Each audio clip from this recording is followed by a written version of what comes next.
ഇന്ന് എന്തൊക്കെ വെച്ച്? ചോറ് ഒക്കെ വെച്ചിട്ടുണ്ട്. കാണണം.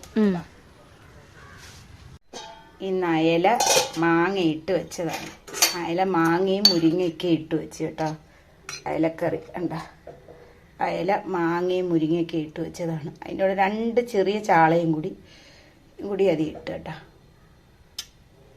പിന്നെ തോരൻ, കൂമ്പ് തോരൻ വെച്ചു. വാഴക്കൂമ്പ് തോരൻ. പിന്നെ അതിന് ശേഷം കപ്പയ്ക്ക തോരൻ. ഇന്നിന് കപ്പയ്ക്ക തോരൻ ഉണ്ട്. പിന്നെ അതിന് ശേഷം മീൻ പൊരിച്ചത്. മത്തിയല്ല, തലേഞ്ചാള, നെയ്ച്ചാള എന്നൊക്കെ പറയും. കൊച്ചു ചാളയാണ്. നല്ല പൊരിച്ച് എടുത്തതാണ് കേട്ടോ. അച്ചാർ ഇരിപ്പുണ്ട്. നാരങ്ങ അച്ചാർ, ഇഞ്ചി അച്ചാർ, മാങ്ങ അച്ചാർ. ചോറ് വെന്തിട്ടിച്ചിരി അതേ ഉള്ളൂ.